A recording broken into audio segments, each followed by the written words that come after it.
Boa tarde, turma. Sejam bem-vindos todos e todas. Hoje é a aula de número 5. Acabei de contar e esqueci. Um, dois, três. Hoje é a aula de número 5 do dia 20, do dia 3 de agosto de 2021,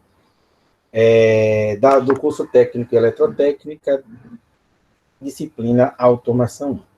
Como eu disse para vocês, né? Como eu estou num computador com uma tela maior, estou sem webcam, não consegui resolver esse problema da webcam, tá? Hoje, dependendo do tempo, eu vou mostrar algumas coisinhas a vocês do simulador que a gente vai trabalhar, tá bom? Eu vou mostrar esses símbolos e esses equipamentos, como estarão. Me lembrem, se eu não falar isso até o final da aula, se eu não usar o simulador até o final da aula, que provavelmente eu vou fazer de tudo para a gente ter um tempinho e ao final dela a gente possa mostrar esse dispositivo, tudo que a gente já viu até hoje na disciplina de automação industrial, na automação 1, né, de comandos elétricos, mostrar para vocês esses dispositivos, que são as simbologias, na verdade, né, desses dispositivos, e alguns até como eles funcionam, tá bom? Dentro do simulador. Então, vamos lá. Então, hoje, nós iremos para o nosso segundo tópico na nossa EMP, né? Então, para quem lembra, se não lembra, eu vou dizer, nossa EMP está dividida em 4 tópicos importantes. Nosso objetivo é acionar motores elétricos e a gente dividir em 4 tópicos. O primeiro tópico é o estudo dos motores elétricos, que a gente já concluiu na aula passada, com os motores trifásicos e a análise, né, e o entendimento completo da placa de característica desse motor. A segunda parte, que é o que nós iremos iniciar hoje, são os diagramas de comando, né, e iniciaremos hoje na verdade, assim, hoje nós iremos ver dispositivos de comando. Se eu só lembrar aqui do nosso lado, dos nossos dispositivos de comando. Aqui é o terceiro. Então tá aqui no nosso ABA, né? Primeiro. Meu Deus. Primeiro é motores elétricos. Peraí, gente, deixa eu abrir a porta aqui, senão o cachorro não vai deixar eu trabalhar, que ele fica batendo na porta. Eita. Não posso nem mostrar para vocês, que tá sem câmera. Então, motores elétricos de indução, tá aqui, né? Motores elétricos de indução. Depois, que é o que nós estaremos iniciando hoje, são os dispositivos de comando e proteção. Depois, aqui é da outra turma, tá? Isso aí não tem nada a ver com vocês, não. Depois, diagramas de comando, que aí a gente vai ver quais são os tipos de partida que nós iremos estudar, né? E, por final, nossas práticas utilizando o simulador, ok? Então, está dividido em 4 partes. Hoje nós entraremos na nossa segunda parte, com dispositivos de comando, que faz parte ainda dentro de um tema maior, que são os diagramas de comando, tá? Então, os dispositivos elétricos, eles estão divididos em 2 grandes categorias, tá? Dispositivos de seccionamento, ou seja, de abertura, né, de circuitos, e dispositivos de proteção de circuitos. Esses dispositivos, como dispositivos de seccionamento, temos chaves, né? Normalmente esses dispositivos de seccionamento são chamados de chaves. Essas chaves, elas podem ser classificadas como chaves comutadoras e chaves seccionadoras. Normalmente, as chaves comutadoras, elas são chaves que acionam circuitos sob carga, tá? E seccionadora, normalmente essas chaves seccionadoras, elas seccionam ou abrem circuitos em vazio. Às vezes, por que ele colocou aqui? Que às vezes existem algumas chaves que são chamadas de comutador. Na verdade, assim, chave comutadora é sobrecarga. Não sei porque isso aqui deve ser um diagrama que eu peguei de uma apostila e deve ter invertido aqui. Mas chave comutadora, ela não abre circuito sobre carga. Ou chave comutadora abre circuito sobre carga. Vou fazer uma linha aqui. Chave comutadora, ela abre circuitos sob carga. E chave seccionadora só abre circuitos a vazio. Ok? E os nossos elementos, o elemento principal aqui, ó, dos nossos comandos elétricos, porque comandos elétricos, eles podem ser montados também comandos não automáticos, com chaves manuais, tá? E essas chaves manuais, normalmente, existem dispositivos comutadores e seccionadores, tanto automáticos quanto manuais, tá? Mas os contadores são dispositivos que permitem a automação desses circuitos. E a gente vai ver ele um pouco mais lá na frente. Então, nosso curso, a gente não vê chaves manuais, montagem de circuitos e chaves manuais de acionamento de motores elétricos. É por isso que a nossa disciplina é chamada de automação, e não de comandos elétricos. Interessante. Agora me veio essa reflexão, porque existe uma discussão dentro sobre a reformulação da disciplina, né, na verdade, do curso, né?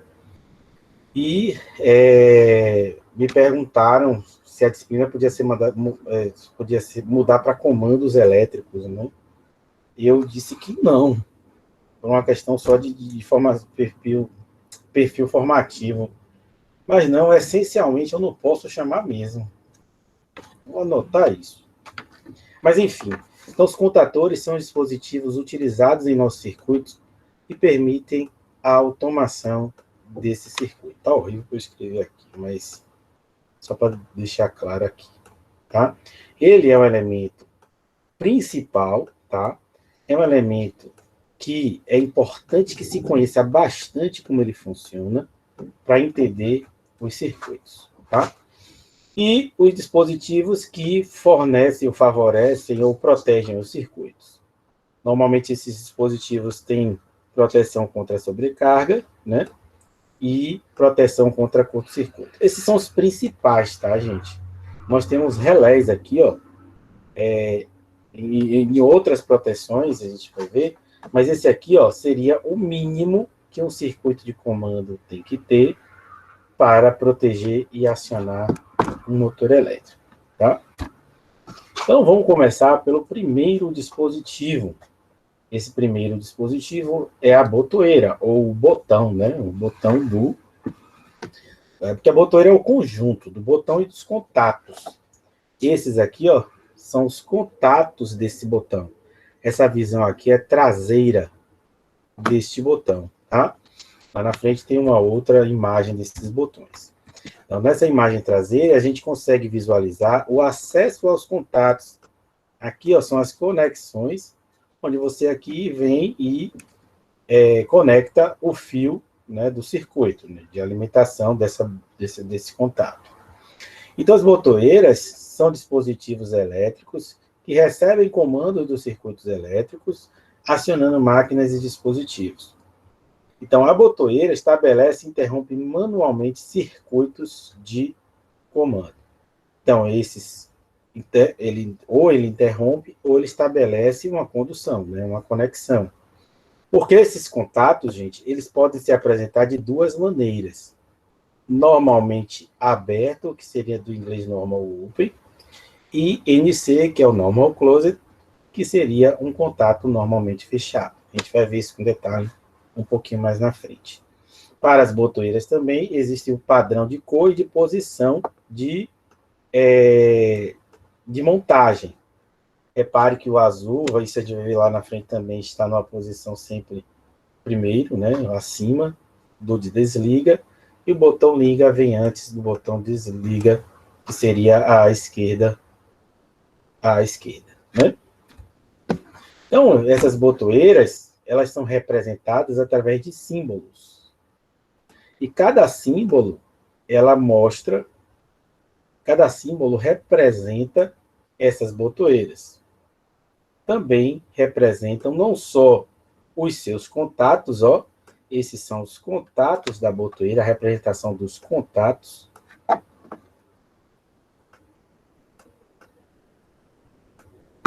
Eu vou pegar um mouse melhor. Essa aqui é a representação dos contatos. Esse contato, ó, remete, ó, repare que esse contato está íntegro, ó. Não existe separação. Esse é um contato normalmente fechado.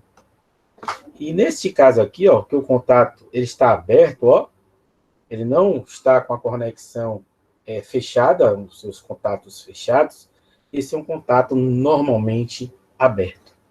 Então aqui, ó, a mesma representação do contato normalmente fechado e a representação do contato normalmente aberto. Lá na frente a gente vai ver que essa numeração aqui, ó, ela vai fazer referência tanto a este contato que é normalmente fechado, tanto para este contato que é um contato normalmente aberto, tá? Esse aqui existe uma diferença também na representação.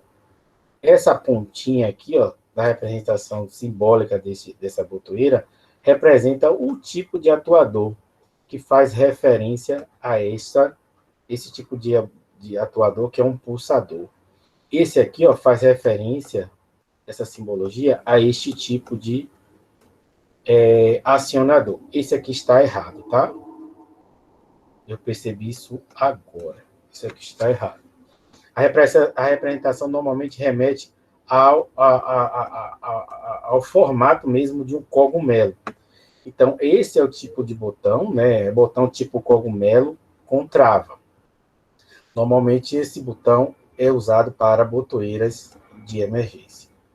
Então, o tipo cogumelo, muito usado como botão de emergência para desligar o circuito de comando elétrico em momentos críticos, momentos de emergência, de urgência, né?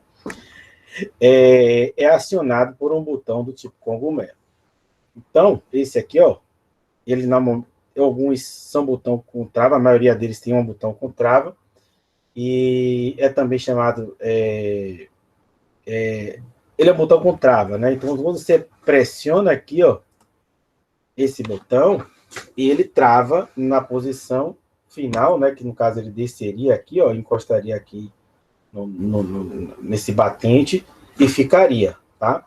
Essa botoeira pulsadora, não. Quando você pressiona no atuador, ela desce, né? Essa botoeira desce, e quando você tira o dedo, essa botoeira volta para a posição inicial, tá? Então, esse segundo tipo de botoeira aqui, ó, é a botoeira giratória com trava. Então, permanecem acionadas e travadas mesmo depois de você tirar, né, de você movimentar a haste, né? Movimentou a haste, esse contato aqui, ó, que é fechado, abre, esse contato que é aberto, fecha. Então, é isso que está dizendo, ó, quando você posiciona, você vira a chave, os contatos que é aberto, fecha, que é fechado, abre, permanecem naquela posição, mesmo depois que você tira a sua mão, né? Essa botoeira é acionada por um botão giratório com uma trava que mantém os contatos na última posição acionada. Então, esse último, que é o mais usado, aqui normalmente são chaves seletora, tá? Então, são chaves para seleção de tipo de acionamento, seleção de motor que vai funcionar, se é o motor A, se é o motor B, se o comando vai funcionar automático ou vai funcionar em manual. Então, normalmente essa chave giratória é utilizada como chave seletora, tá? Essa última aqui é a mais utilizada, que são chaves para comando de liga e desliga, normalmente, tá? Então, invertem seus contatos mediante o acionamento de um botão. Então, quando você pressiona o botão, o contato que é aberto, deixa eu apagar isso aqui, para não confundir. O contato que é aberto,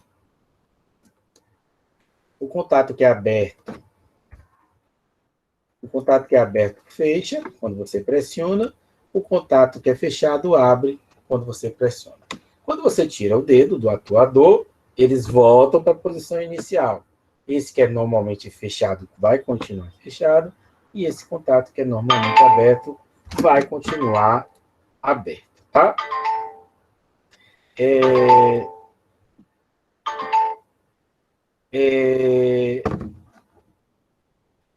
Vamos lá, seguir em frente aqui. Alguma pergunta? Não, professor, tá boa.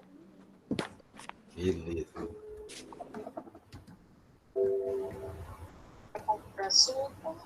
Não. Grupo 2.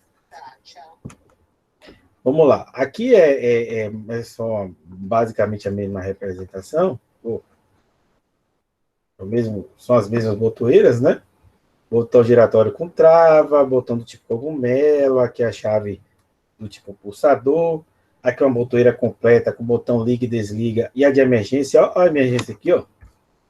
Que o botão parece um cogumelo. Então, é a chave soco também, chamada de chave soco. Porque soco é para você ir lá e dar um soco mesmo nela, né? Porque é um botão para emergência. E aqui a parte posterior, né, traseira dessas botoeiras, ó, que é essa parte aqui, ó, que são os módulos de contato. Então, lembra que a gente falou aqui, ó, normal open, normal closed, e a numeração 3, 4, 1, 2, ó, 3, 4 correspondem a contatos normal open ou normalmente aberto, ó, 3, 4 contatos normalmente abertos, e 1, 2 corresponde a contatos normal closed, que são contatos normalmente fechados, também chamados de NF, né? Então, os contatos normalmente abertos podem ser NA ou NO, e também podem ser identificados pela terminação 3, 4, e os contatos normalmente fechados, além de serem identificados pela numeração 1, 2, podem ser também identificados pelo NF, que seriam normalmente fechados, que já seria em português, tá? Ainda representando essas botoeiras, e aqui o desenho desses módulos de contato. Então, vamos aqui ver a simbologia, né? Então, aqui uma botoeira, normalmente aberta ou normalmente fechada.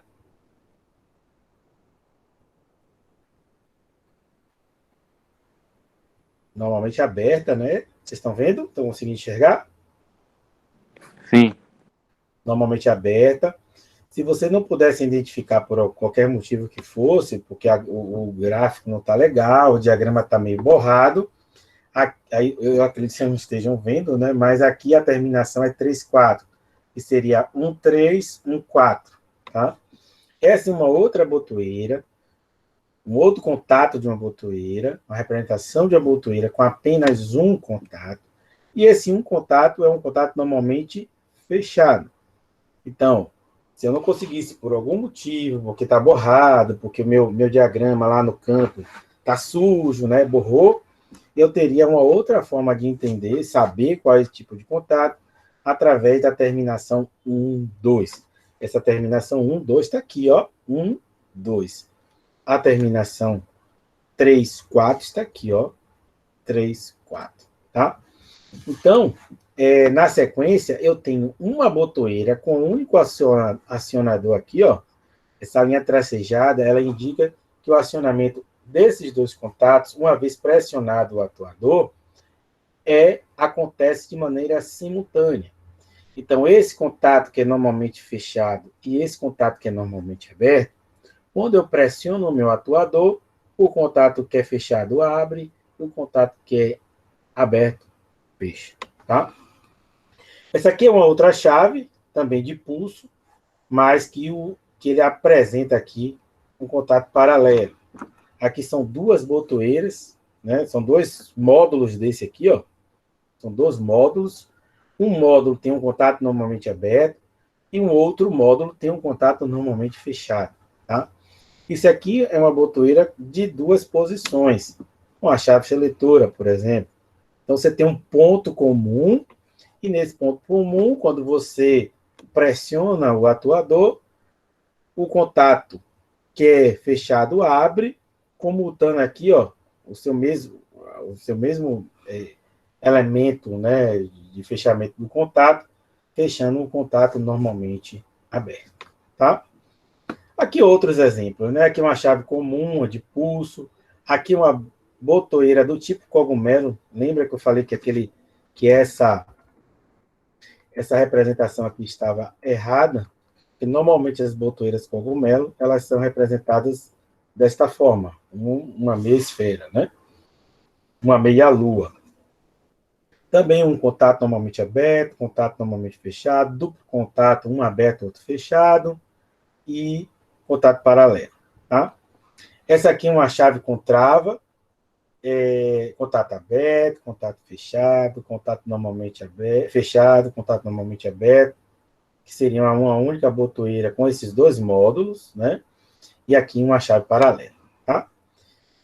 Aqui, gente, a representação, esse aqui é um desenho de um desses módulos aqui, ó.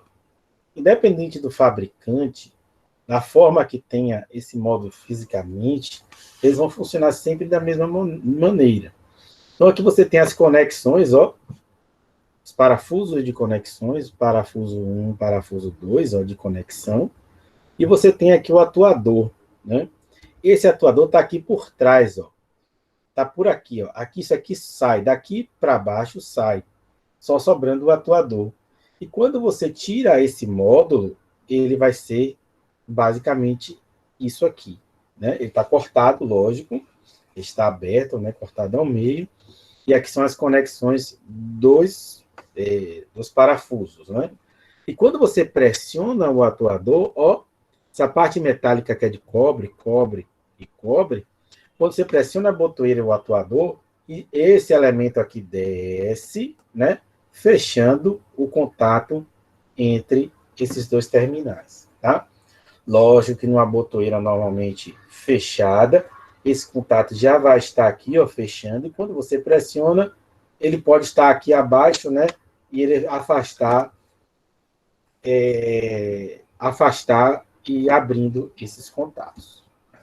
Esse é o desenho mais próximo que eu achei para mostrar para vocês como funcionam esses contatos.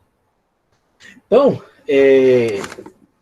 mais algumas informações sobre essas botoeiras. Aqui é um outro desenho, que são os contatos normalmente fechados, ó. Acionamento mecânico, a botoeira por acionamento mecânico. Hoje a gente tem essas botoeiras, gente, devido ao barateamento, né, a evolução da automação, essas botoeiras já tem botoeiras dessa Wi-Fi, tá? Então você pode acionar remotamente essas botoeiras, desde que você tenha uma rede de internet ali, né? Então, esse contato é normalmente fechado, aqui é um contato normalmente aberto. Lembra que eu disse que eles podem ser representados também como NF e NA? Então, quando você pressiona o acionador mecânico, esses dois contatos aqui, ó, que estão sendo representados por essas duas partes, eles separam, ó, no contato normalmente fechado, quando você pressiona. É o que está acontecendo aqui, né? Eles separam. E à medida que depois, quando você pressiona, você vai encostando, que é o caso desse de cá. Quando você vai pressionando aqui essa parte vermelha, essa parte metálica vai descendo e vai promover a condução, né, desses dois pontos aqui, dessas duas conexões. Então, aqui seria a botoeira no estado de repouso, quando essa botoeira tem dois contatos, e um aberto e um fechado. E aqui seria quando você pressiona o acionador mecânico, tá?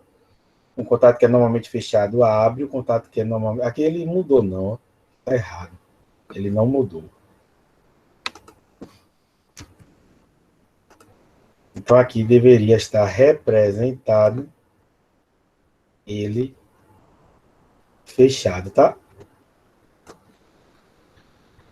Então, o retorno, quando você tira o dedo da botoeira, o retorno é por essa molinha aqui, ó.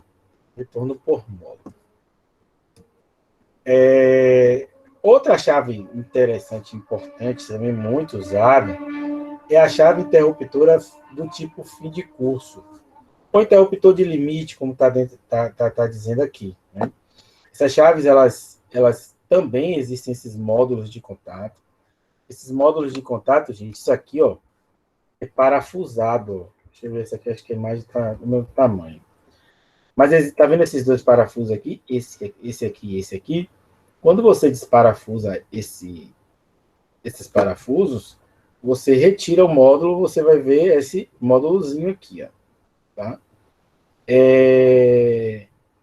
Você retira e você vê esse módulozinho, tá? Então, esses módulos, se você tem configuração de botoeira, que pode ser os dois, né? Existem configurações de botoeira que você pode ter até 4 contatos, tá? Mas, normalmente, o mais comum é de 2 contatos. Então, como você pode remover esses módulos, você pode tanto ter uma botoeira que só tem contato normalmente fechado, ou botoeira que só tem contato normalmente aberto, ou como essa representada aqui, que tem um contato aberto e um contato fechado. Então, como eu disse para vocês aqui no início, existe o padrão de cores para essas botoeiras, né? Então, esse padrão é normatizado e as cores verdes, normalmente, sempre, né, são botoeiras para liga.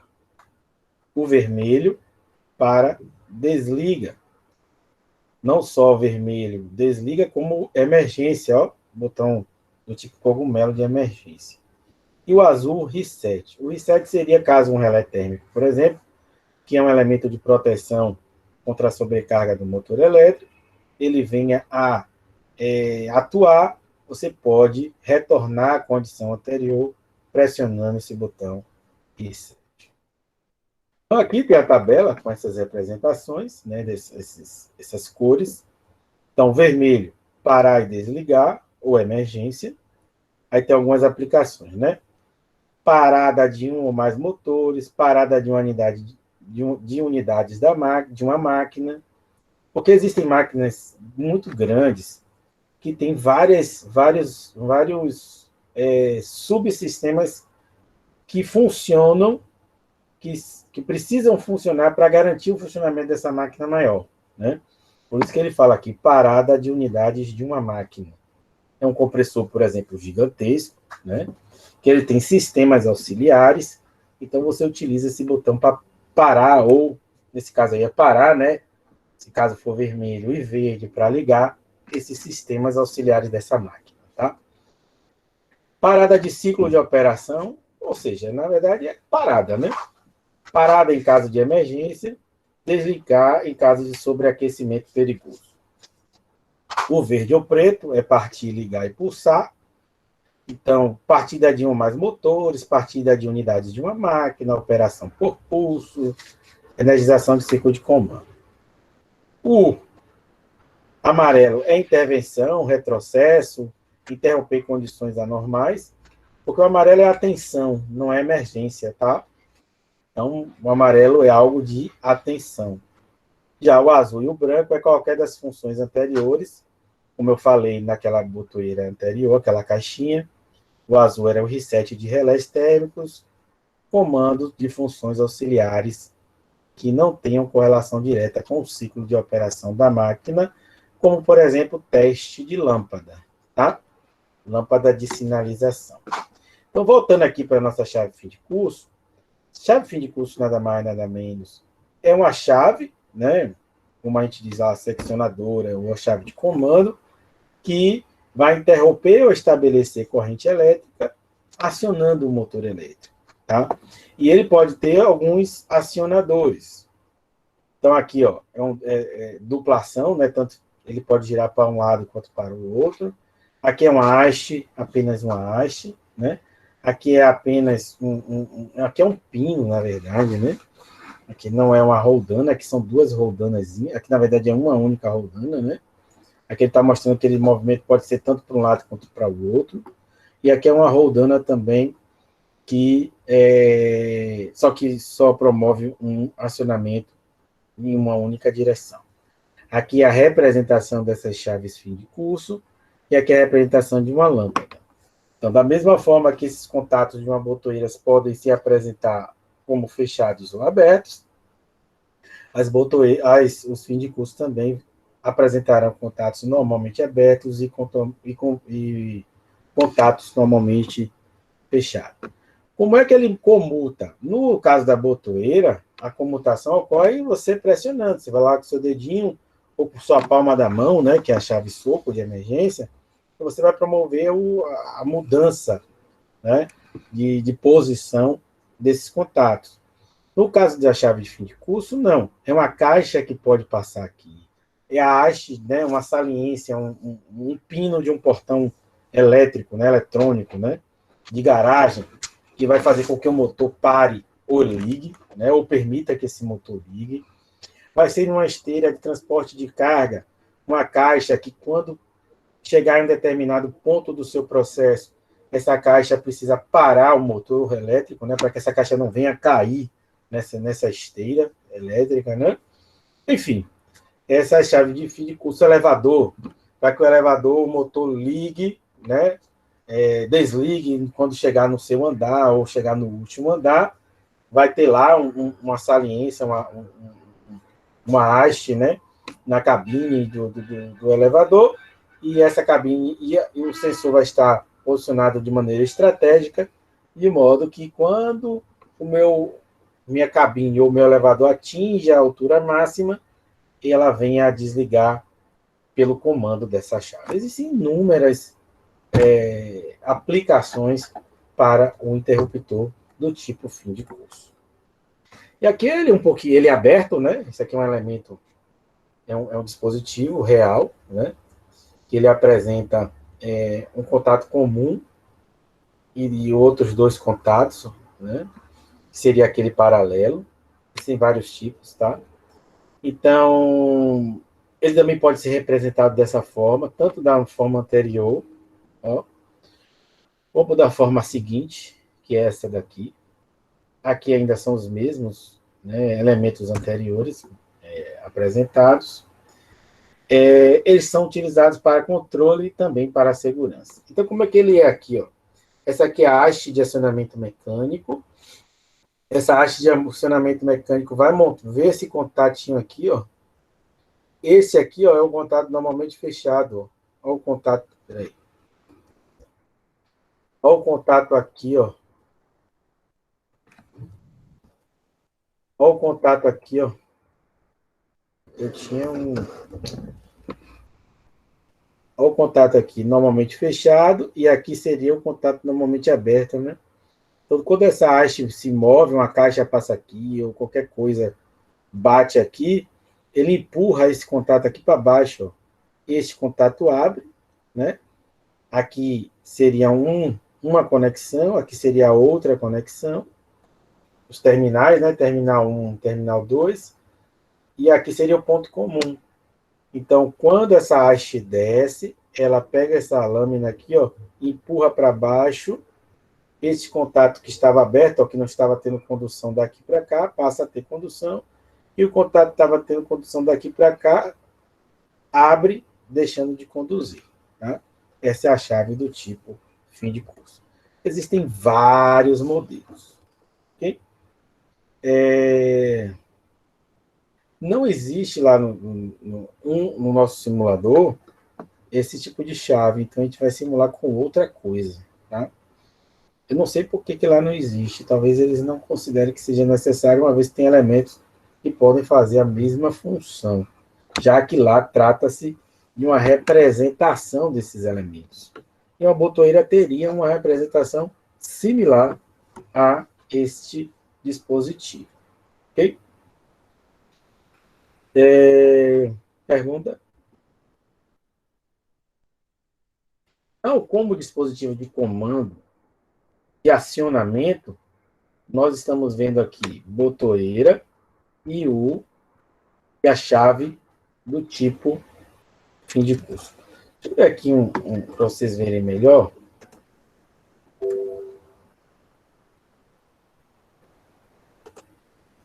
Vocês verem melhor aqui, ó, outras chaves do tipo fim de curso, né? Chaves do tipo fim de curso. Tá vendo? Existem vários tipos de chave, ó. Aqui é da stack. Aqui o acionamento é empurrando para baixo. Aqui é uma haste que, quando alguma saliência, alguma caixa, alguma peça passa, ela empurra esse pino, né? Tem essa variação aqui, ó, que ele chama de roller, esse aqui de short roller level, esse aqui vai para um lado, vai para o outro, a mesma haste, que foi aquela que a gente representou, que ela se desloca tanto para um lado quanto para o outro. Aqui é apenas um pino, ó, que empurrado, quando se empurra, ele muda a posição dos contatos. E aqui é uma haste que muda as posições dos contatos. Esse aqui é o que a gente tem lá no IFBA, esse aqui, a gente tem esse aqui também no IFBA, que aqui é apenas em uma direção, aqui são das duas direções. Aqui tem aquelas representações, ó, dos contatos. Então, aqui tem um contato 1, 2, que corresponde a contatos normalmente fechados, e 3, 4, que corresponde a contato normalmente aberto. Então, todo e qualquer elemento, depois eu vou mostrar, na botura vai ter alguma coisa muito parecida com isso. Você tem aqui as especificações. Então, da mesma forma que nós temos no motor uma placa que indica algumas especificações, algumas características desse motor elétrico, todos os elementos elétricos nós iremos descrever aqui na nossa aula, vai ter também essa informação.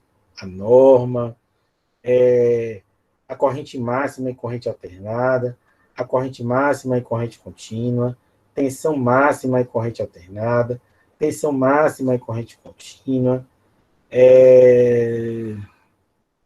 tem corrente máxima em tensão contínua, e um monte de aqui, ó. Corrente de abertura, lembra o nosso IP lá, que é o índice ou grau de proteção do motor elétrico, onde o primeiro elemento corresponde à proteção de sólidos e o segundo líquidos? Os elementos também, os dispositivos de automação, terão também aquele IP.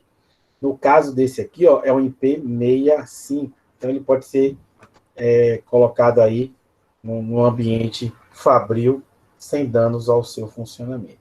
Então, temos aqui, ó, todo metálico, tem números aí, tá? Vários modelos diferentes, depende da aplicação.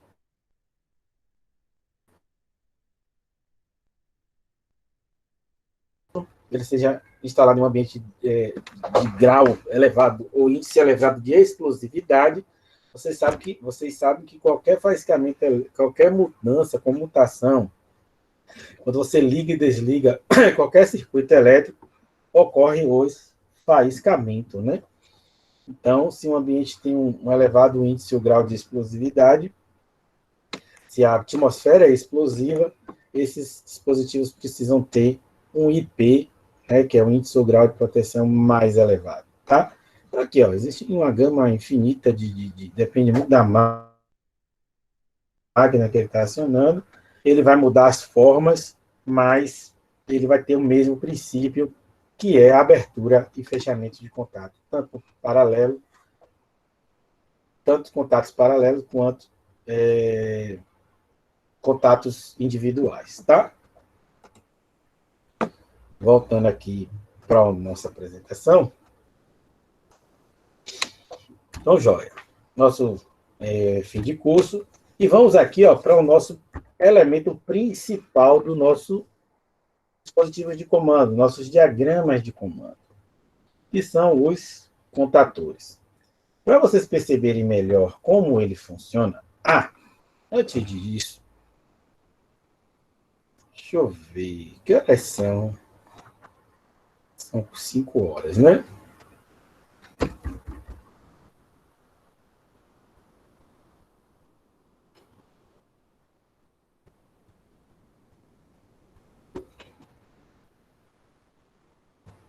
Então, como tem um vídeo lá compartilhado, vocês vão ver como é ele por dentro e como ele funciona, eu vou mostrar para vocês qual é o objetivo dele no circuito e como ele está inserido, né, no circuito, de modo a garantir a sua funcionalidade. Tá? Então, imaginem as nossas referências aqui, ó, que são de contatos, né, que são nossas botoeiras. Imagine nossas referências de contato. Então, nós temos botoeiras aqui, ó, que tem duplo contato, né? Então, contato aberto, contato fechado, cujo acionamento é o quê? Mecânico, né? Você vai lá, aperta um botãozinho e esse botão muda. Um contato que é aberto fecha, o que é fechado abre. O contator é nada mais, nada menos, tem a mesma função, porém o seu acionamento é por uma bobina. Então, esses contatos aqui, ó, normalmente aberto, aqui está errado, aqui. É porque aqui é depois do acionamento, é quando ele está energizado, tá? Então, esses contatos, ao invés de ser acionado mecanicamente por uma haste, que seria fim de curso, ou por acionamento, pressionando com o seu dedo lá, aquele pulsador ou aquele atuador, quem vai acionar esses contatos é uma bobina, né? Que é nada mais, nada menos do que um fio de um determinado tamanho, enrolado, né? Formando uma espira. Olha o fio aqui enrolado formando uma espira. Então, essa espira vai gerar um campo magnético. Isso aqui é um núcleo. Lá no vídeo vai mostrar direitinho como é que funciona. Esse aqui é o núcleo. Quando você energiza essa bobina, você cria um fluxo magnético passando por esse núcleo. Esse núcleo, que é o núcleo fixo, atrai esse núcleo móvel. Esse contato aqui está separado aqui, ó, que é um contato normalmente aberto, ele fecha, proporcionando a interligação do circuito, ou a continuidade do circuito, passando por aqui e seguindo em frente. É muito parecido com isso aqui, ó. O contato aqui, ó. Esse aqui é a parte, a porção que vai proporcionar o contato desses dois terminais. Quando você pressiona aqui, ele desce e ele proporciona o fechamento desses dois terminais. É o que está acontecendo aqui, só que é acionado por uma bobina. Então, esse contato que é aberto, fecha, esse contato que é aberto, fecha, e esse contato fechado, abre. Como esse núcleo fixo vai atrair esse núcleo móvel, esses contatos irão se afastar, né? E, lógico, o circuito irá abrir, que é a representação desse contator.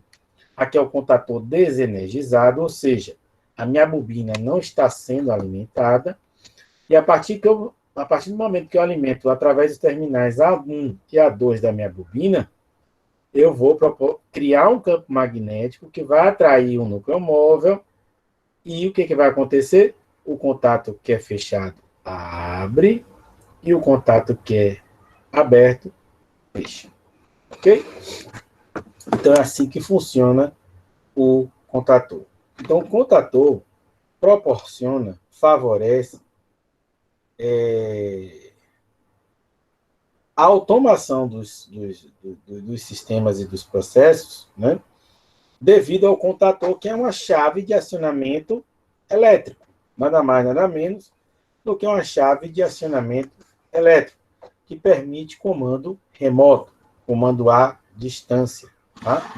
Então, tem motores de grande potência que não é aconselhável que você acione ele diretamente, né, perto deste motor elétrico.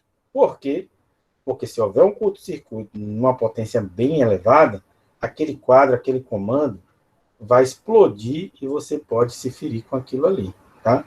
Imagine seu quadro de distribuição de energia elétrica de sua casa, ou que vocês montaram lá em IEP. Né? Um quadro, você monta quadros de comando, que se assemelham a um quadro mesmo, né? Onde você vai ter a associação desses elementos, e se for um equipamento de elevada potência, e você acionar de frente para esse quadro, e houver um curto-circuito, algum problema, pode lhe ferir.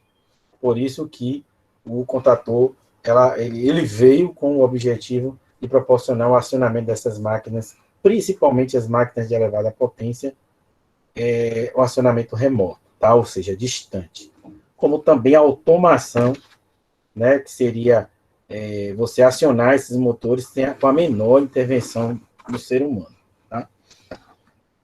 Então, aqui é a simbologia desse contator, né?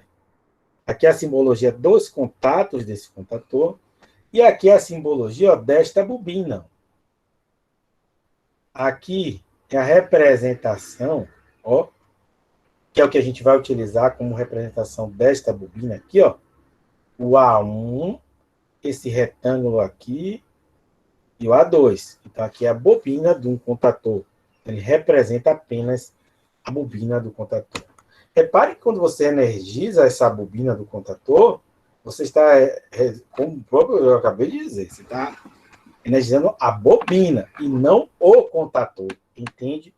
Porque os contatos são contatos que a gente chama de contato seco. São contatos que não têm energia elétrica. Então, você energizar a bobina do contator não significa que esses contatos estarão energizados. Você precisa de conexões elétricas, de fonte de alimentação elétrica para obter energia nesses contatos, tá? Então, o contator também tem uma outra funcionalidade também, além do que eu já disse. Eles permitem o controle de elevadas correntes elétricas. Então, um motor de elevada potência, pode ser muito difícil você abrir uma chave e fechar uma chave seccionadora manual. Então, os contatores, eles permitem que você, por uma corrente bem baixinha, coisa de menos de 1 ampere, você consegue mover e abrir e fechar esses contatos numa rapidez muito grande, e a rapidez necessária para esse tipo de acionamento, para qualquer tipo de acionamento elétrico, principalmente motores que são cargas indutivas, permitem que você possa manobrar essas casas, de ligar e desligar, numa velocidade bem alta e utilizando corrente baixa para mover e abrir esses contatos. Porque, imagine aí, tem motores que a corrente de partida, por exemplo, é de 1.000 amperes, né? E corrente de 1.000 amperes. De 1.000 amperes é uma corrente elevadíssima. Então, os efeitos magnéticos de atração daqueles contatos ali é muito grande. Então, eu teria que ter muita força para abrir e fechar. Aí precisa que esses contatos sejam abertos e fechados com rapidez, né? Então, esses dispositivos são capazes de interromper e estabelecer fluxo de corrente ou alimentação de circuito rápido, seguro e com a tensão bem baixinha, com a corrente bem baixinha, que seria a corrente de acionamento dessas bobinas. Então, repare que existe uma divisão aqui, ó, onde é representado a bobina, um elemento aqui isolado, né, porque não tem conexão elétrica entre as bobinas e seus contatos. E aqui a representação do contato 1, a representação do contato 2, a representação do contato 3 e a representação do contato 4. Tá? Então, aqui, ó, este contator, por exemplo, é um contator com 4 contatos. E aqui, ó, é onde ele está inserido. Aqui são alguns elementos de acionamento de carga. Esse aqui é um motor elétrico. Então, os contatores, eles estão associados normalmente, são 2 tipos de contatores, mas esses contatores são contadores para acionamento de carga, ou seja, existem contadores ou contactores, né, se não vem em algumas literaturas, para chaveamento, acionamento, que seria ligar, desligar e movimentar cargas, mudar sentido de rotação, mudar a velocidade, você utiliza contator. Tá? Então, você tem aqui alguns elementos, você tem a alimentação do circuito, R, S, T, temos aqui a proteção por fusível, temos o nosso contator, os contatos do nosso contator, que seriam esses contatos aqui, e temos a representação da bobina desse contator. Na sequência temos um elemento também, que é o nosso relé de sobrecarga ou relé térmico, que é o relé que protege o motor para que a sua corrente não fique elevada, né? Que não passe aquela corrente nominal que está lá na placa de característica do motor elétrico. Então, o nosso contator está em série com alguns outros dispositivos de circuito ligados à carga, de modo a acionar esta carga. Só que é o seguinte, os meus contatos são esses contatos de acionamento de carga. Como eu disse para vocês, ó, o contator tem a sua bobina, que aciona os contatos, né, que modifica a posição dos seus contatos. Que é aberto fecha, que é fechado abre. Só que existe um circuito que vocês montam, que é o circuito de acionamento da bobina, que seria o circuito de comando propriamente dito. Então, o circuito que nós iremos montar são dois circuitos distintos, porém com uma única funcionalidade. Um circuito é o circuito de acionamento da carga, que no nosso caso específico é motor, podia ser resistência, podia ser indutores e banco de capacitores, né? E um outro circuito, que é um circuito de acionamento da bobina desse contator.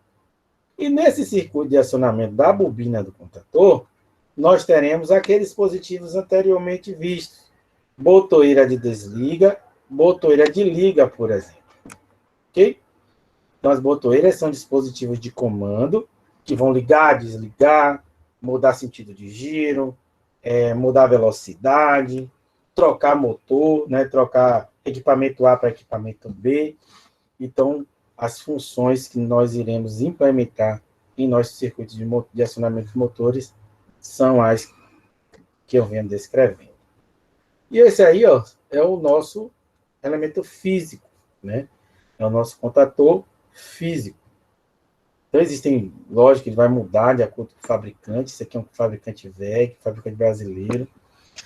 Muito, qualidade excelente, usado mundialmente, uma das maiores produtoras de motores elétricos do mundo. Hoje está crescendo bastante em automação, tá? Empresa brasileira.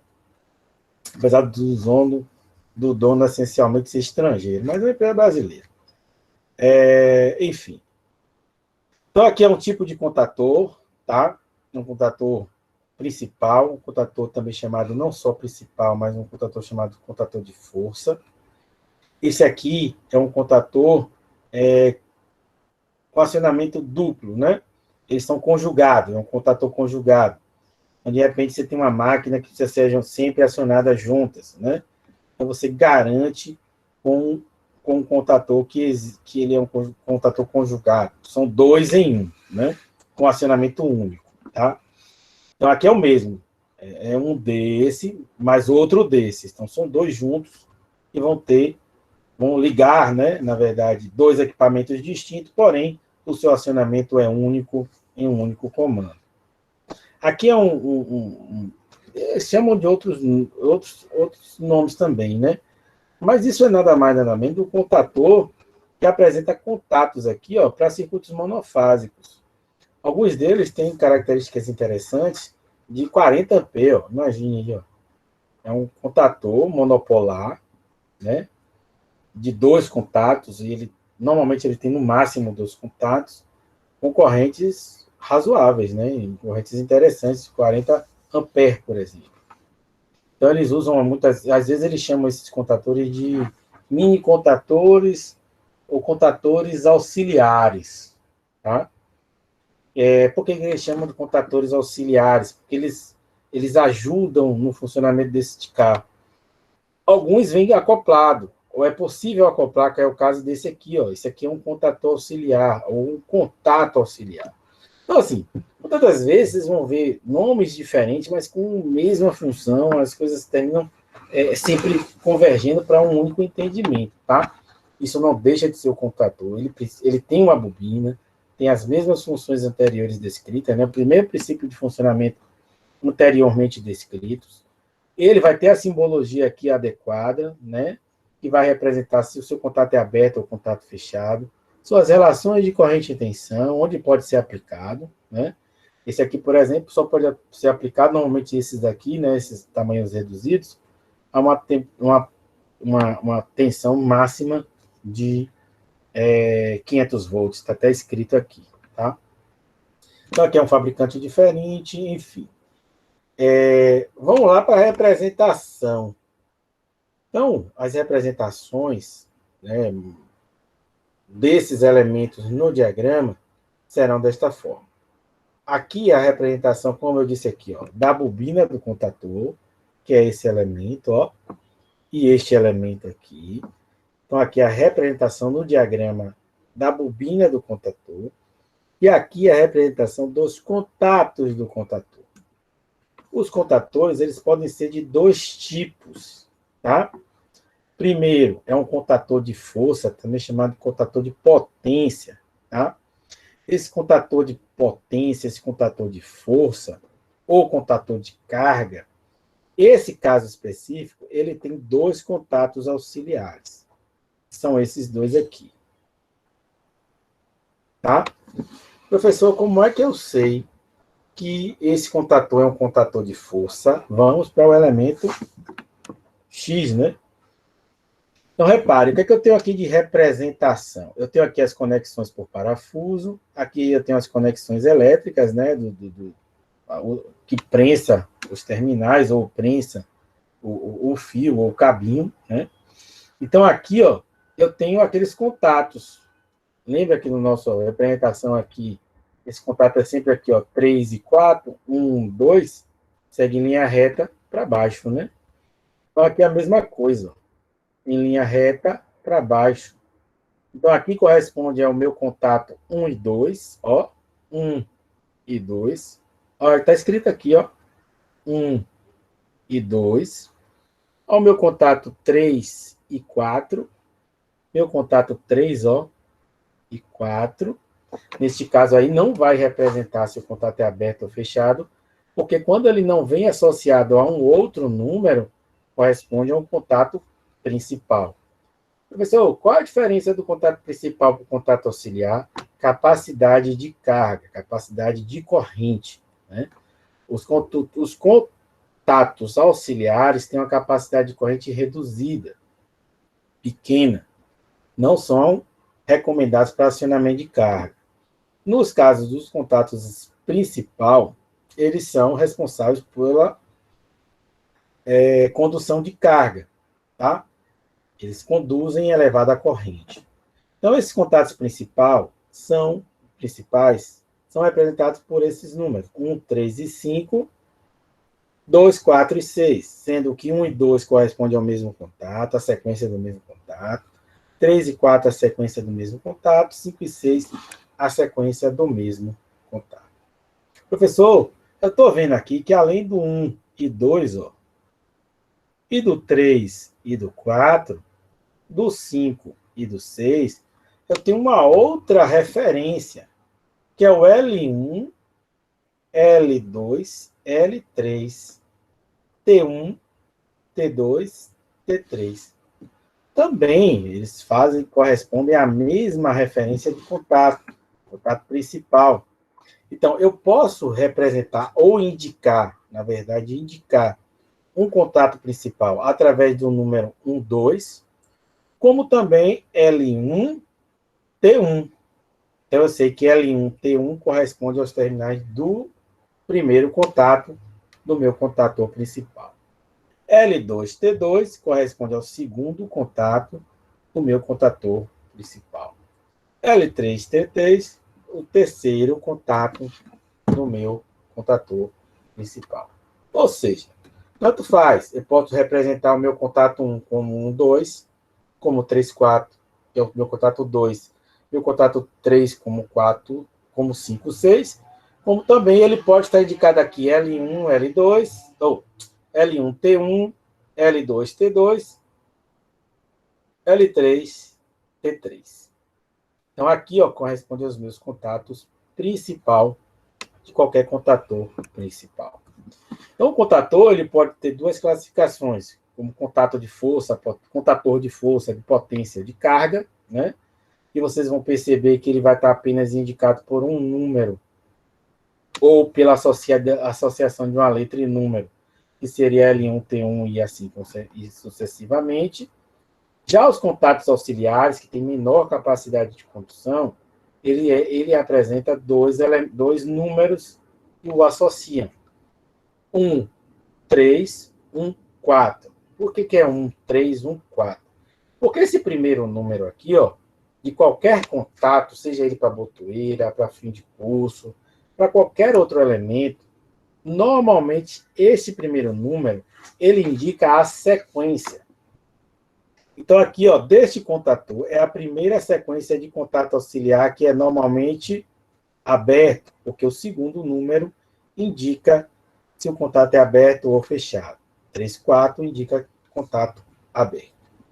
Já o segundo contato auxiliar é representado aqui, ó, pela próxima sequência numérica, que é o 2. então, é o segundo contato auxiliar deste meu contator, né? Cujo o estado desse contato é normalmente fechado, porque a terminação desse contato é 1, 2. Então, eu represento contatos auxiliares com associação de dois números, sendo que o primeiro corresponde a uma sequência, né? Esse é o primeiro contato auxiliar, este é o segundo contato auxiliar. Vocês vão perceber agora, com mais clareza, porque os contatores, eles podem ter ou não contatos auxiliares. Esse aqui, por exemplo, ele não teria, porque foi adicionado um módulo que adiciona a ele um contato, tá? Quando esses contatores não apresentam contatos auxiliares, você pode associá-lo também no funcionamento um contator que só tem contatos auxiliares, que é o caso desse exemplo seguinte. Então, esses contatores podem ser chamados também de contator auxiliar, ou também como contator de comando. Normalmente, esses contatores são utilizados para a lógica do circuito. Então, repare, como ele é um contator de comando ou um contator auxiliar, ele vai ter a representação dos seus contatos, né? Ele vai ter contatos. Ele vai ter quantos contatos aqui? Vamos contar? 1, 2, 3, 4, 5, 6. Então, esse contator tem 6 contatos. Olha a sequência dele aqui, ó. 1, 2, 3, 4, 5, 6. Então, esse primeiro número indica a sequência desses contatos auxiliares, né? Então, este contator tem 6 contatos auxiliares. Quais são os estados desse contato, né? Em quais posições esses contatos podem se apresentar? O primeiro, por ter terminação 3,4, é aberto. O segundo, por ter terminação 3,4, é aberto. O terceiro, por ter terminação 3,4, é aberto. O quarto, por ter terminação 3,4, é aberto. O quinto contato, por ter terminação 1,2, fechado. O sexto, por ter terminação 2, é fechado. Você não consegue ver isso quando você olha para o contator. Você só vai ver através das indicações, ó. 13, 13, 1, 3, né? Que seria a primeira sequência do contato 3, 4, que seria o contato aberto, né? Está escrito aqui, ó, NO, que seria o normal open. Então, está escrito, além de ter essa indicação numérica, sempre vai ter aqui, ó, o normal open ou normal close. Então, tem uma coisa que eu queria mostrar aqui também. Eu terminei agora, fugiu. Mas, enfim. Então, nós temos dois tipos de contator, o principal e o auxiliar. Os auxiliares são utilizados em lógica do circuito, ou seja, são utilizados no circuito de comando, tá? Que é o circuito que aciona a bobina dos contatores. E os contatores principal são os contatores que são utilizados no circuito de força, que é o circuito de acionamento da carga, que é o circuito de acionamento das máquinas, tá? Então, o circuito de comando atua no contator, na chave contatora do circuito de força para a automação deste equipamento, tá? Alguma pergunta? Então, no vídeo complementar, ele vai mostrar como funciona, ele vai mostrar por dentro, se eu não me engano, né? Mas se não tiver por dentro, quem tiver um pouquinho mais tempo, tiver a curiosidade, é só procurar que vai ter bastante aí vídeos que mostram isso daí. Mas não é necessário saber como é que ele é por dentro, não. Mas diga. Pode falar. Os de terminação 3,4, eles ficam abertos quando a bobina é estacionada? Não. 3,4 é o que normalmente é aberto. Tá vendo aqui? Mas aberto sempre ou aberto em que ocasião? Espera aí, entenda. A representação no seu diagrama vai ser sempre os contatos no seu estado, digamos assim, de descanso, né? Ou seja, é a bobina não estando energizada, é a bobina desligada. Perfeito? Então, seu estado natural, o seu estado inicial, o seu estado de inércia, tá? Quando você aciona a bobina, é que as coisas mudam, ok?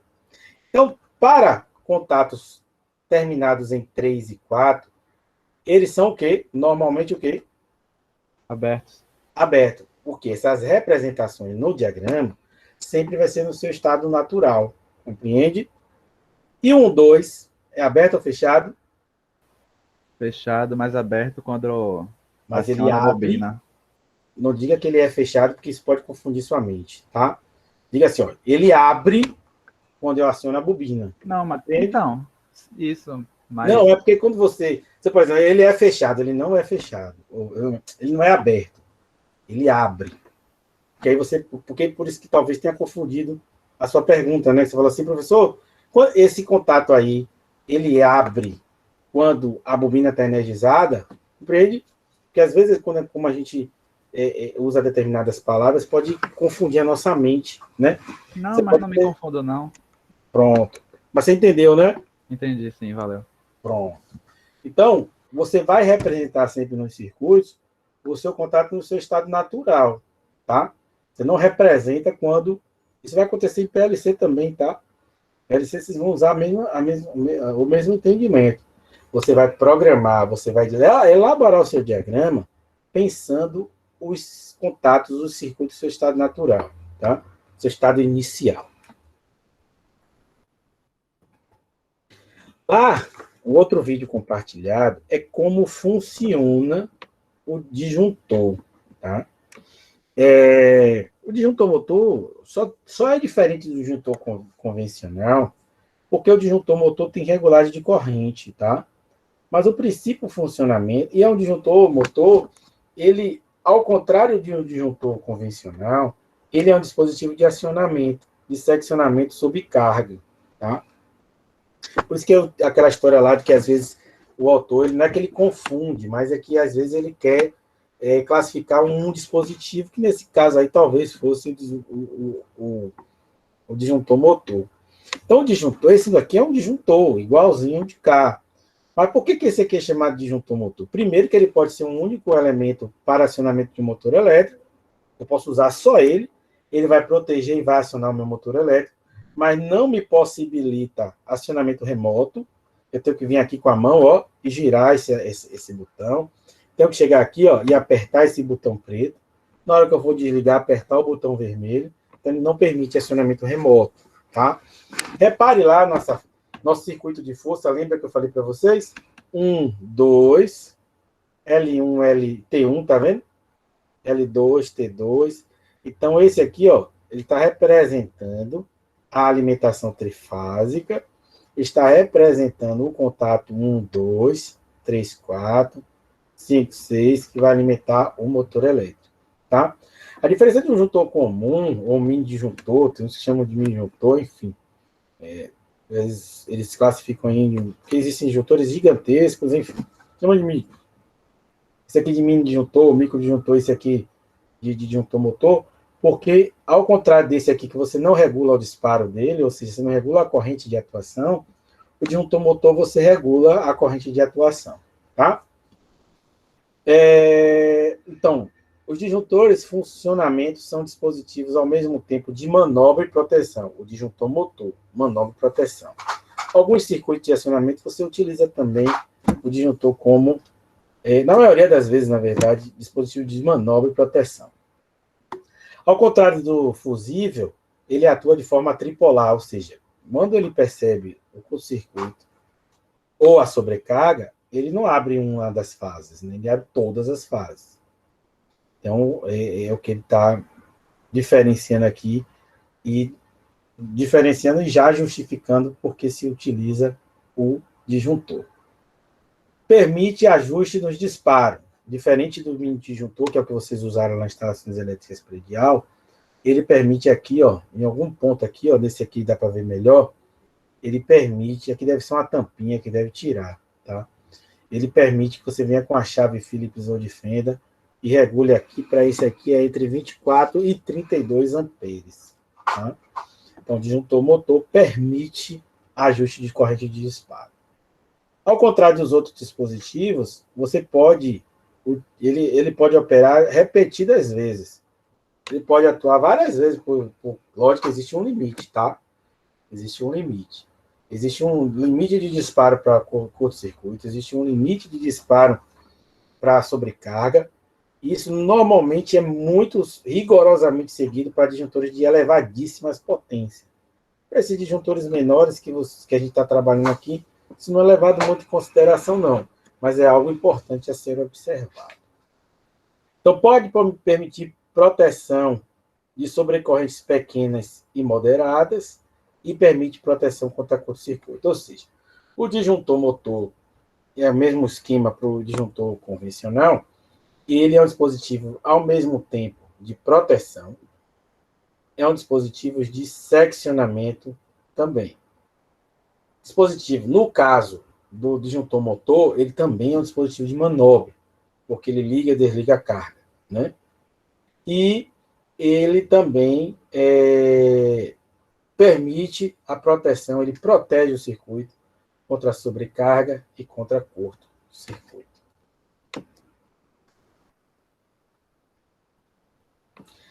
Deixa eu ver aqui. Então, aqui, ó, é só conceituar, né? Deixar um conceito claro e objetivo do que foi dito anteriormente. Então, como eu disse para vocês, o disjuntor motor, é um dispositivo de proteção tanto contra a sobrecarga, tanto quanto para curto-circuito. A proteção contra a sobrecarga é feita através de um elemento bimetálico. Ele vai mostrar lá no vídeo como é esse dispositivo bimetálico, como é que ele funciona. Quando se aumenta a corrente, a junta bimetálica se deforma, abrindo os contatos de passagem da corrente elétrica. Então, ele atua no disparador do disjuntor, por isso que ele dá aquele estalo, né? O disparador é por mola, é tensionado por mola, e quando esse bimetálico atua no disparador, ele libera a carga dessa mola para que aquele contato seja aberto na velocidade mais rápida possível, devido aos efeitos elétricos, tá? E ele vai explicar direitinho isso lá no vídeo. Então, este elemento pode ser adquirido de forma separada, no caso do relé térmico, ou, modernamente, vem acoplado nos disjuntores, permitindo economia de espaço. Então, o disjuntor, tomem muito cuidado. O disjuntor, ele pode ser um disjuntor que pode ter a proteção térmica ou não, né? Então, observem através da simbologia e da representação e a indicação que tem na lateral, né, que é nas placas desses dispositivos, vai ter essas informações que vocês precisam saber. Tá? Então, a proteção contra curto-circuito, repare que a anterior fala da proteção de sobrecarga, que é efeito bimetálico. Lembra lá do efeito Joule, elevação de corrente. Então, a elevação de corrente acontece, né, devido àqueles efeitos que a gente discutiu sobre motores elétricos, e o elemento sensor desse efeito vai ser o elemento bimetálico tanto do dispositivo de comando, tanto do disjuntor, quanto de um outro dispositivo que a gente vai ver um pouquinho maior na frente. Tá? Então, o bimetálico, a proteção por bimetálico tem o objetivo de proteger o motor contra a sobrecarga. Já a proteção de curto-circuito é feita por esse elemento, por essa bobinazinha que tem aqui ó, dentro do disjuntor. O camarada lá no vídeo, ele desmonta o disjuntor, mostra com a câmera com uma boa resolução, mostra direitinho como funciona, é excelente, está ótimo. Então, se vocês tiverem curiosidade, isso aqui é mais curiosidade para quem tem curiosidade de saber como é que ele funciona por dentro, tá? Ele mostra os dispositivos de disparo, ele dispara o disjuntor, mas o que é importante que vocês saibam, que o disjuntor, para ele ter a proteção também contra curto-circuito, ele precisa ter essa bobina de disparo magnético. Então, a proteção contra curto-circuito é feita através de um elemento magnético, que é essa bobina de disparo magnético, tá? Que nada mais é do que uma bobina. A variação brusca de corrente cria um campo magnético que puxa um pinozinho aqui, ó. Tem um pino aqui, ó. Tem um pino aqui dentro. Lá ele mostra melhor, porque câmera de alta resolução, ele consegue chegar ali, né, e mostrar esse pinozinho aqui, que puxa o pino, que destrava aqui uma haste, que aí termina abrindo os contatos do disjuntor. Abrindo o contato móvel. Operação 10h30. 17h30.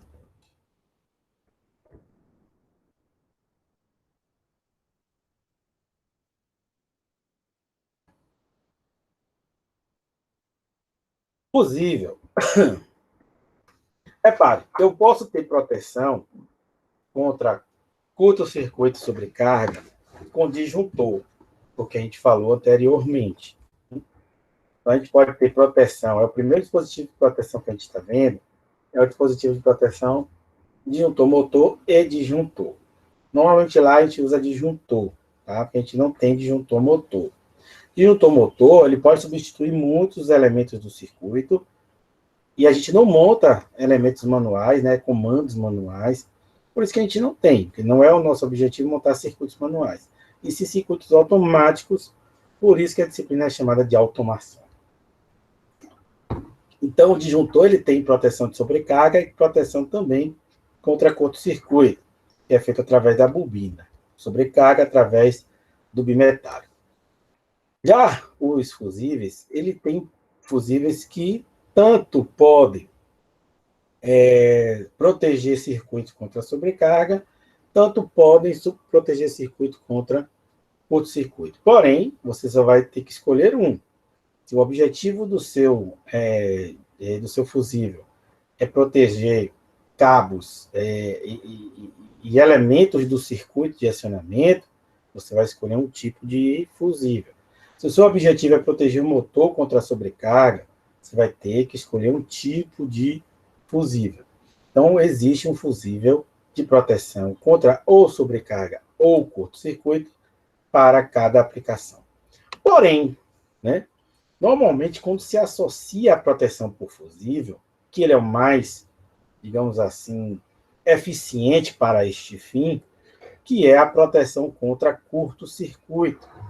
Então, a melhor eficiência de para um fusível, ele é muito mais eficiente para a proteção contra curto-circuito. Tá? Então, a atuação de um fusível é uma atuação unipolar. Já disjuntor, abre todos os circuitos. Por que é importante saber isso, professor? Porque é o seguinte, às vezes você tem uma máquina, um motor, que entra em sobrecarga, que é atuado por um outro elemento, mas o que está acontecendo é que queimou apenas um dos fusíveis, ou seja, o motor está rodando apenas com duas fases. Professor, o motor consegue rodar com duas fases? Depende. Depende da carga que ele está acionando e depende das condições de funcionamento, tá? Mas é possível que ele que ele funcione com duas fases, sim. Então, a atuação de um fusível é só da fase que ele queimou.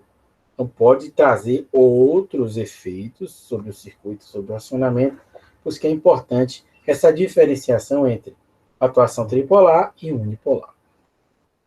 Então, eles protegem linhas de alimentação e dispositivos, quando para a proteção contra curto-circuito. Sua operação é única, ao contrário do disjuntor, que o disjuntor você liga e desliga, ele desarmou, você vai rearmar ele de novo. Já nunca, pelo amor de Deus, gente, se desarmou um disjuntor. Você falar rearmou e ele desarmou, não tente de novo. Tem problema no circuito. Tá? Você vê muito meme aí na internet, muito GIF aí, que é um cara de gambiarra, que gente que apoia o disjuntor, aquilo ali é um crime, tá? Aquilo ali pode torrar você e pode torrar a instalação elétrica, tá? Disjuntor é um dispositivo, tá com problema, troque. É barato, inclusive. Disjuntor de casa, você tem em residencial esses mini aqui, ó. Esses mini aqui, ó. Isso aqui não custa R$10, R$15 no máximo. Ainda mais se não for uma marca. Ah, mas eu podia comprar um Schneider que é R$30, mas é melhor você comprar um de 15 do que você tá usando com defeito, entendeu? Existem marcas boas, o que vai diferenciar normalmente um do outro é o tempo de abertura, tá? Lógico, a corrente de abertura, mas aí a corrente de abertura é um caso à parte, depende muito do grau de exigência da sua instalação elétrica, tá bom? Então, um disjuntor desse custa 15, 20 reais, não custa muito. E a instalação elétrica de uma residência custa, gente, custa bastante, tá? Uma casa utiliza muito fio, muito dispositivo, e termina custando bastante instalação elétrica predial. Instalações elétricas de modo geral, né? Então, ao contrário de disjuntor, a operação é única, a operação é baseada na fusão do elo fusível, por isso que tem essa representação aqui interna, né? Desse elo fusível, que é nada mais do que um fio fino. É um fio fino, aqui é um elo fusível, mas eu não tenho uma imagem. No presencial tem uma imagem mais completa, mas aqui tem tempo reduzido. Então, é um elo fusível, é um fio fino de resistência elevada, que ele trabalha sempre a uma temperatura elevada. Então, quando há um aumento de corrente, o pico de corrente por conta de um curto-circuito, ele já está ali numa temperatura bem alta, já ele vai lá e queima, tá?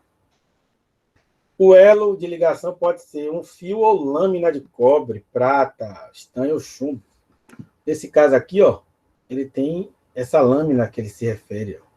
Então, esse elo fusível é uma lâmina. Essa representação gráfica é desse aqui, ó, qualquer um desses aqui, tanto faz. É desse tipo de fusível, que é o fusível do tipo D. Então, você tem aqui a ponta, que é o contato inferior, o 1, que é o contato superior, o 3, que é o corpo de cerâmico, o 4, que é uma areia de quartzo que está dentro do fusível, para quando o elo fusível se romper, que não forme arco voltaico e mantenha a condução naquele ambiente ali que vai ser propício, tá? Então, aqui algumas especificações desse fusível do tipo D. É o mais comum, vocês vão ver como ele é mais barato, é bem barato. E o elo, quando queima, troca e não tem muito segredo. Aqui é um catálogo, né? É uma tabela de um catálogo de um fabricante. Esses fusíveis são fabricados em corrente nominal de 2 a 25 amperes. Aqui tem algumas especificações técnicas. É que aqui não dá para ver, dá para ver lá no presencial. Tem um elozinho aqui, uma bolinha, que representa essas cores, que vai ter essas cores, marrom, verde, vermelho, cinza, azul e amarelo. Então, quando a bolinha aqui em cima, ó, que é o indicador de queima, aqui não está nem me lembro se ele colocou, ele não colocou aqui. Existe aqui ó, na ponta um indicador de queima. Esse indicador de queima, ele vai ter essas cores, rosa, quando em 2 amperes, 4 amperes marrom, 6 amperes verde, 10 amperes vermelho e assim sucessivamente. Então, o indicador de queima, a cor, indica qual é a corrente nominal desse fusível. Tá? E um outro tipo de fusível é o tipo do tipo NH. Aqui, ó, aqui dá para ver meio que modestamente o elo fusível, né? O elo de queima, né? O indicador de queima do elo fusível. Esse é um tipo de fusível. Ele é um fusível industrial, ele tem um corpo de cerâmica, aqui são as lâminas, né? As lâminas que correspondem às extremidades, ó. As lâminas que correspondem às extremidades desse fusível. Ele é parafusado para que você possa tocar esse elo fusível. Então, você desparafusa aqui, desparafusa na parte superior, tem o elo fusível, você vai lá e troca quando ele queima. Então, é um fusível industrial e para correntes acima daqueles 50 amperes, né? Na verdade, ele vai ter, além, a partir do 16, né? E acima de 50, ó, em outros valores de corrente também, mas, ao contrário do anterior, ele vai ter algumas opções de fusível de uma potência, uma corrente mais elevada, até 250 amperes, tá? E um último elemento que a gente vai falar hoje é o relé de sobrecarga. O relé de sobrecarga, repare que a gente falou sobre vários elementos que protegem o motor contra a sobrecarga. Inclusive, no trabalho de vocês, existe um dispositivo eletrônico que vai também promover a mesma proteção desses circuitos, tá? Existem equipamentos que, devido ao seu grau de importância, o seu valor de aquisição, né, ou de manutenção, ele vai ter várias proteções para a mesma função, né? E cada uma delas vai ter um tempo de resposta a essas variações maior ou menor. Por isso que justifica você utilizar mais de um elemento para a mesma proteção. Tá? Esse é um diagrama de comando, que é um elemento do diagrama de comando, que é o relé de sobrecarga, que ele é o melhor, é o mais indicado para a proteção de equipamentos contra a sobrecarga. Então, ele é melhor do que o fusível, ele é melhor do que o disjuntor motor, apesar de ele ter o mesmo princípio de funcionamento do disjuntor motor também, né? No que tange aí a proteção bimetálica, que é por sobrecarga, ele utiliza o mesmo princípio, mas ele é específico, seu circuito é único para isso, tá? Então, a função é atuar antes do limite de temperatura que inicia o processo de degradação dos isolantes do desenrolamento do motor. Lembra que a gente bateu muito sobre a isolação entre as espiras do motor, o grau, o índice de isolação do motor, os limites de temperatura de funcionamento do motor, que visam não degradar esses enrolamentos. O relé térmico entra com esse propósito de proteger o motor para garantir a sua a integridade física, né?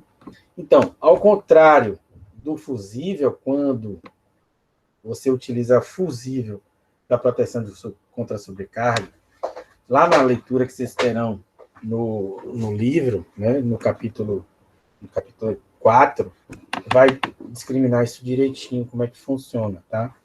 Então, o relé de sobrecarga, ele atua várias vezes, tá? Ele pode atuar inúmeras vezes. E ao contrário dos disjuntores, ele não degrada, porque ele não apresenta contatos principal, tá? Que seriam esses contatos principal, assim como nos contatores, são contatos que conduzem a carga, a corrente de carga. Então, o relé térmico não apresenta contatos de corrente de carga. O relé térmico apresenta contatos auxiliares, tá?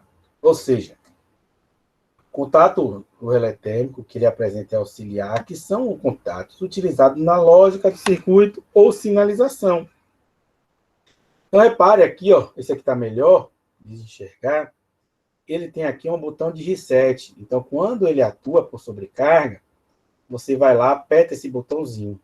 Se ele já tiver estabelecido essa condição anormal, ele vai voltar para a sua condição inicial. Tá? Existe um outro botão aqui, ó, que é o botão de teste, que você, funcionamento normal, né, o funcionamento pleno e normal da máquina, você quer saber se ele está íntegro, já que se trata de uma peça mecânica. Então, você vem ali, ó, pressiona o botão de teste e ele deve atuar, tá? Então, se ele não atuar, ele está com defeito, tem que tirar e trocar, tá bom? Então, o relé térmico, ele é um elemento que apresenta também uma regulagem de corrente elétrica. Então, você vai comprar um relé térmico de acordo com uma faixa de atuação. E essa faixa tem que estar dentro da faixa da corrente nominal do seu motor elétrico. Tá? Este relé térmico, isso aqui, ó, são os contatos que vêm lá do L2, ó, L1, L2, que fica, na verdade, embaixo fica o T1, T2 e T3 do contator, né? Ó, T1, T1, T2, T3 do contator. Então, aqueles terminais aqui, ó, essas conexões são acopladas, ó, no T1, T2, T3 do contator. T1, T2, T3 do contator. Aqui é uma alimentação da bobina e aqui é aquela alimentação da bobina, né? Porque ela vem aqui, é só um prolongamento da bobina, que é esse A2 aqui. Então, repare, ó, quais são os contatos auxiliares que o relé térmico tem? 95, 96. Esse primeiro 9 aí já não tem referência àquela sequência, né? O 9, 95, 96, você já sabe, já pode associar que está diretamente e exclusivamente associado ao relé de sobrecarga. E o 97, 98 também está diretamente associado ao relé de sobrecarga. O 95, 96, está escrito aqui, ó, normalmente fechado. E o 97, 98, normalmente aberto. 95, 96, ó, esse aqui já tem um comum, tá? Normalmente fechado e normalmente aberto. Ok?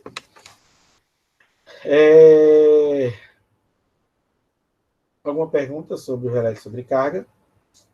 Ele vai atuar caso do motor seja solicitado uma potência maior do que ele pode oferecer ao acionamento. Do mesmo modo que eu falei sobre os outros elementos, ele tem uma plaquinha aqui, ó, uma etiquetazinha, onde tem várias especificações aqui sobre o elemento. No presencial, eu peço para vocês identificarem e a gente discute, mas aqui a gente não tem como fazer. Por conta do tempo mesmo, né? Nós temos 12 aulas contadinhas. Por isso que a gente precisa complementar no A5. Então, aqui está mais visível, né? Além da representação, ó. Lembra aqui, ó. Não tem nenhuma referência de contato, ó. Então, no circuito principal do relé de sobrecarga, não existe contato. Você tem contatos auxiliares. Ok? Olha ele aqui, ó. Relé de sobrecarga. Ó.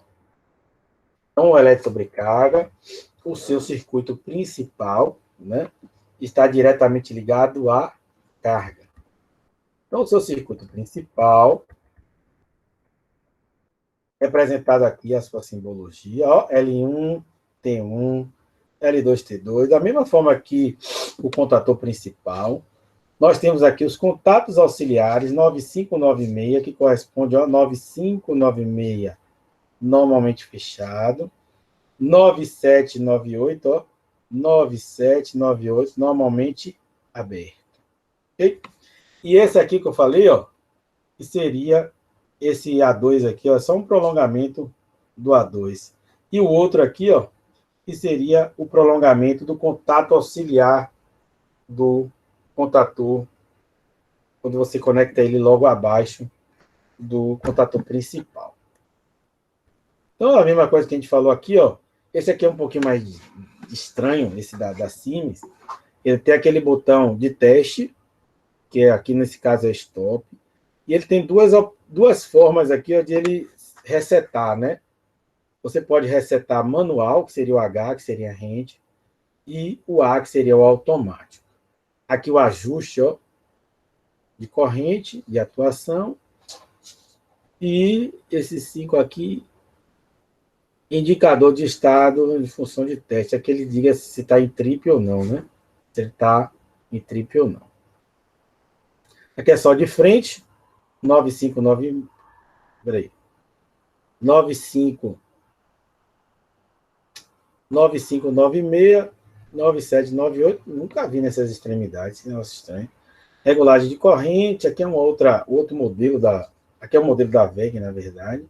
Botão de reset, é a mesma coisa. Manual, automático, reset, regulagem de corrente, enfim. Esse aqui, ó, é uma faixa de... Não, aqui ele está dizendo que é para usar... Esqueci isso daí, isso é irrelevante. Aqui é só, de novo, a plaquinha aqui, ó. É só ele ampliado. Aqui é o A2 de lá do contator, tá? Porque já que ele é conectado logo abaixo do contator. Aqui é o contato auxiliar de lá do contator, já que ele é conectado no contator. E aqui é o front desse... Aqui é como ele funciona, tá? Se tiver curiosidade de saber como é que ele funciona, é só olhar lá no YouTube, tem vários vídeos como ele funciona. O importante é você saber que isso aqui não é contato, ó. Não tem nenhuma referência de contato, ó. Entendeu? Ó, ó o circuito aqui, ó, L1, passa uma bobinazinha aqui, ó, no elemento bimetálico e volta para T1. L2, faça uma bobinazinha aqui no bimetálico, ó, volta para T2. Ou seja, não tem contato. O único contato que existe são os contatos auxiliares. Olha ele aqui, ó. 95, 96, ó. E quando você muda para cá, ó, tem um outro acionamento aqui, ó, 97, 98. Um normalmente aberto, outro normalmente fechado. Então, o que os relés térmicos ou de sobrecarga protegem?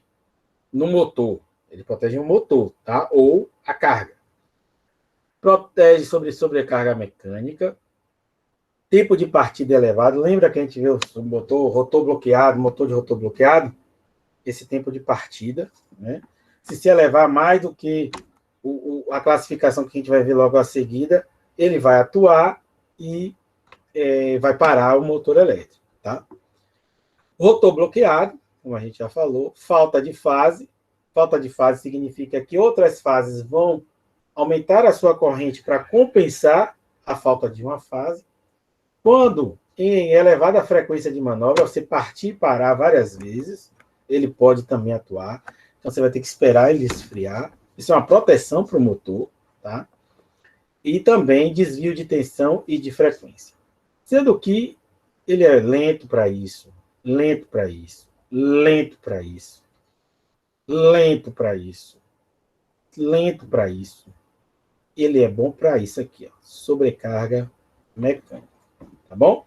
Por isso que nos relés que vocês vão apresentar no vídeo, eles têm relés específicos para desvio de tensão e de frequência, falta de fase, tá bom? Sobre corrente, subcorrente, sobre tensão, que serão mais eficientes para muitas dessas proteções aqui, que o relé de sobrecarga é capaz, porém, ele é lento para isso. E por último, né, sobre relés, é como escolher. Além da faixa de tensão, da faixa de corrente, ó, ele vai atuar, ó, faixa de corrente que ele vai atuar, você precisa estabelecer qual é a classe.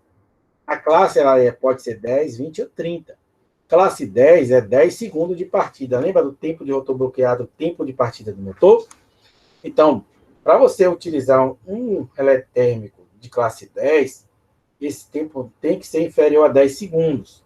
Para utilizar um relé de sobrecarga de classe 20, você tem que ter um tempo de partida inferior a 20 segundos. Se você utilizar um relé de classe 30, o tempo de partida tem que ser inferior a 30 segundos. Não use um de classe 30 onde deveria ter 10, porque se passar de 10 vai queimar o motor, certo? Então, se for necessário, a escolha compatível com o tempo de partida da máquina acionada. Se faz necessário, né? Já que o tempo de partida significa quanto mais tempo o motor não chega à sua velocidade nominal, aquela corrente estará elevada, como a gente discutiu lá no nosso estudo sobre motores elétricos, né? Então, a classe, o critério de seleção de um relé de sobrecarga, além da sua faixa de corrente, tem que estar dentro da corrente nominal do motor, são suas classes 10, 20 e 30. Então, dimensiona-se entre 15% e 25% superior à corrente nominal. Então, se a corrente nominal do motor é 10, você tem que escolher um que esteja entre 15% a mais, seria 12, vamos chutar aí 12 e 13, né? Então, ele tem que ter essa faixa que esteja entre 12 e 13, né? Algum valor que esteja aí entre 12 e 13. Não pode ser menor do que isso, senão ele vai atuar antes do que deveria, tá? E aqui é só um resumo de um circuito. Então, temos aqui as fases alimentando, ó, RST, entramos nos terminais dos motores elétricos. Temos aqui o dispositivo de comando, aqui que seria a botoeira, atuando na bobina, ó, com dispositivo de proteção também, e aqui é um neutro dessa bobina. Então, para acionar o contator, o que é que eu preciso? Alimentar a minha bobina do contator, para que o núcleo fixo atraia o núcleo móvel, fechando os meus contatos principal, alimentando a carga do meu motor. Então, o diagrama de comando esse aqui eu esqueço. Esse aí eu nem lembro porque eu botei isso. E aqui são só algumas informações que vocês vão ver, o que seria controle e o que seria comando, né? Então, controle e comando é a mudança de velocidade, pode ser conseguida pela variação de número de polo. Lembra porque que a gente viu os motores de 2, 3 velocidades? Então, os nossos controles e comandos dos motores elétricos, nós vamos montar circuitos para realizar essas funções, que seria uma delas, é mudança de velocidade, que você consegue pela variação de polos ou comando para motores especiais de mais de uma velocidade, que é aquele 3 e 4 velocidades, ou reostato para motores do tipo bobinário. E limitação de corrente de partida, que seria através de circuitos, montagem de circuitos de estrela-triângulo, chave compensadora, que tem o objetivo de reduzir os efeitos da corrente de partida no seu sistema. Então, é feito através da mudança de conexão com um transformador, utilizando ou não transformador. Para circuitos com chave compensadora, você utiliza um transformador para redução de corrente, de tensão, né? Consequentemente de corrente. E no caso de estrela-triângulo, você muda aquelas variações de fechamento do motor estrela-triângulo que nós vimos na placa de característica, desde que o motor possibilite, né, a ligação em duas tensões. Então, esse controle de motor é feito através desses circuitos. Então, era isso que eu tinha para vocês hoje. Eu quero que todo mundo aí no chat, para responder a presente, coloque aí presente, todo mundo, tá? Quem participou aí, coloca aí no chat presente, presente, presente, presente. E, à medida que, se não tiverem dúvidas, podem descansar. Tá bom? Obrigado pela atenção. Espero que façam a leitura do capítulo 4. Está lá como atividade, tá? A leitura do capítulo 4 para acrescentar um pouco mais. Tchau, Eliel. Obrigado, viu? Para acrescentar um pouco mais de informação para vocês. Os vídeos, eles são complementares, são importantes, assistam, são curiosos. Eu gostei bastante. E, Gabriel, valeu, Gabriel. E é um conteúdo bacana e interessante, tá bom? Tchau, Carolina. Grande abraço para vocês. Se tiver pergunta, pode fazer, mas mesmo assim eu vou encerrar aqui a gravação, tá? Valeu, professor. Tchau, Bom Alex. fim de semana. Valeu. Valeu, valeu.